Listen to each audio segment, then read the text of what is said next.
शनिवारी नाशिक जिल्हा रुग्णालयातून चोरी गेलेलं बाळ 12 तासांच्या आत पोलिसांच्या सतर्कतेमुळे मातेच्या स्वाधीन करण्यात आले। सपना मराठी नावाच्या महिलेने हे बाळ नेले होते। तसेच ही महिला पीडित महिलेच्या ओळखीची होती असा अजब दावा जिल्हा रुग्णालय प्रशासनाने केला आहे। याबाबत पुढील तपास पंचवटी पोलीस करत आहेत। आमच्याकडे 28/12/2014 ला ऍडमिट झाली। इमर्जन्सी सीझर करावा लागला। त्याच्यानंतर तिची तब्येत बिघडल्यामुळे तिला आयसीयू मध्ये ट्रीटमेंट दिली।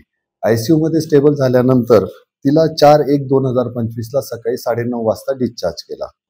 9:30 वाजता डिस्चार्ज केल्यानंतर तिने तिच्या परिचित आणि संबंधित व्यक्तीकडे स्वतःहून बच्चू हस्तांतरित केलेला आहे। डिस्चार्ज मिळाल्यानंतर की ती पुढे घेऊन जाईल आणि नंतर ही तिला जाऊन भेटेल।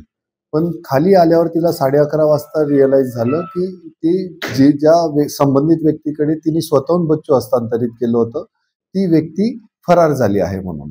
मग ते आमच्या प्रशासनाला तसं लक्षात येताच आम्ही स्वतःहून पोलीस स्टेशनला फोन करून पोलिसांकडे तिचं कॉन्टॅक्ट करून दिला। पोलिसांनी त्याच्यामध्ये तपास सुरू केला असून आमच्याकडील सगळे सीसीटीव्ही फुटेजचे कॉपीज आम्ही त्यांना दिलेले आहे।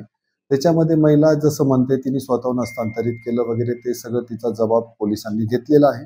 आणि संबंधित जी महिला यांची जी ओळखीची होती संबंधित जी 4-5 दिवसापासून त्यांच्याबरोबरच वास्तव्य होती, त्यांच्याबरोबर त्यांचे जेवण किंवा त्यांचे सगळे सीसीटीव्ही फुटेज जेवण करताना बाळाला खेळवताना वगैरेचे सगळे पोलिसांना मी हस्तांतरित केलेलं आहे आणि पुढील तपास आणि कारवाई पोलीस करत आहे।